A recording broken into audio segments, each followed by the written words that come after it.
Hi there, welcome to the latest episode of my 10-minute moan. The topic of this 10-minute moan is not the Gazan refugee family that have been allowed into the UK.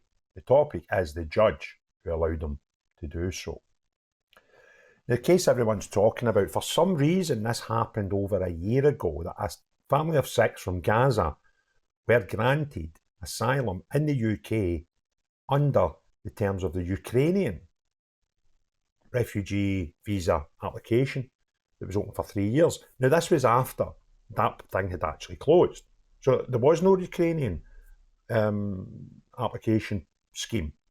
But this judge overturned the original first tier decision that this family couldn't come here because A, they weren't Ukrainian, and B, the thing was bloody closed, right? However, it gets stepped up an appeal, and the judge, sorry, his name's just went past me there. I need to check it again. The Judge Hugo Norton-Taylor overturned the level 1 tiered court that flung it out. Quite rightly so, flung it out. So this family have been here for over a year, family of 6. And as I say, there was a Judge Hugo Norton-Taylor that overturned the decision. So, who is he? Well, he's a judge.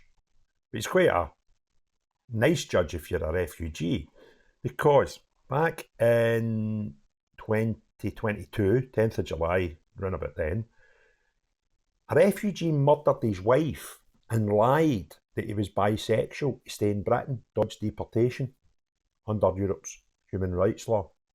He was jailed for 12 years back in 2008. And the Home Office wanted to send him back to Bangladesh. But Hugo Norton-Taylor said, no, we can't do it. And it turns out there was something else weird about his case. Oh, aye, he also claimed that he was a Christian. And if you send him back to Bangladesh, he would be persecuted. For a murderer, lied about his gender to, obviously get... not gender, his sexuality, saying he was bisexual and that would cause him problems, and that he was Christian. Pleaded with Judge Hugo Norton-Taylor and got allowed to stay. Then this was 2023, he was arguing with the then Home Secretary, Israel Palestine, that the soldiers, Gurkha soldiers, not the soldier, but daughter, should be able to come here. Not the actual Gurkha soldier. The Nepalese daughter of a Gurkha soldier should be allowed to stay in the country. She lost 3 challenges and has spent a life in Nepal with her extended family after her mother abandoned her when she was 3. She's 24. She's not a child. Anyway, that was happening. The other last one I could find was a failed Albanian asylum seeker wins the right to stay in the UK for the sake of his wife's children who weren't fathered by him. On the grounds that it would be upsetting for these children who weren't his if he was flung back to Albania. And it's just mental. So his wife's got kids with another man, and he used that to convince Lord Hugo Norton-Taylor that he should stay here. And it just blows my mind. I don't think you need to be, you don't need to bend reality here to consider that judges will be the same as other people in any other walk of life, whereby you've got a spectrum of political leanings. And I kind of don't like the political leanings, left ones that do this stuff. You could put that person, all those cases, every single one of them, the 4 that we've highlighted today, in front of another judge and get 4 completely different outcomes. And we've got to stop this. And the way we've got to stop it is very, very simple. Take the ECHR, the European Commission for Human Rights, put it in the bin and start our own. Because the European Commission for Human Rights, that was started just after the Second World War to help movement after obviously the devastation of the war through massive parts of Europe.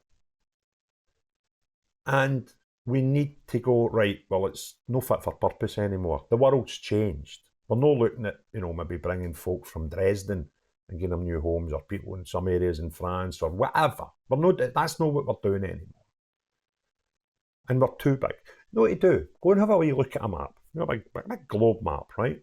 That's got Britain, Europe, South Africa, Middle East, right? And look at the size of Africa and the Middle East compared to Europe.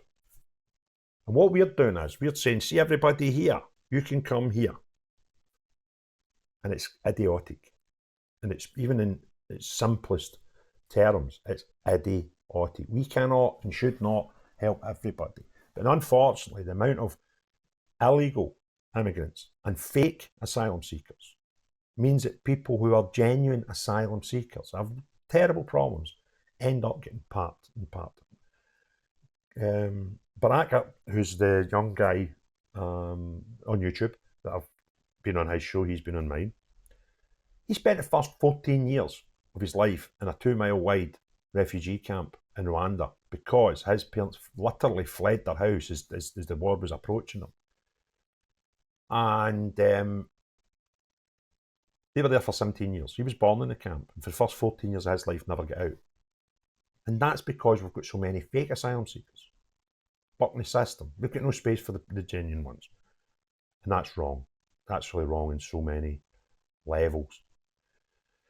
But we need to, the whole industry here, Judge Hugo Norton-Taylor, he's no helping matters. He is genuinely not helping matters. If somebody and the reason I can tell you that, he tends to deal with appeals, right?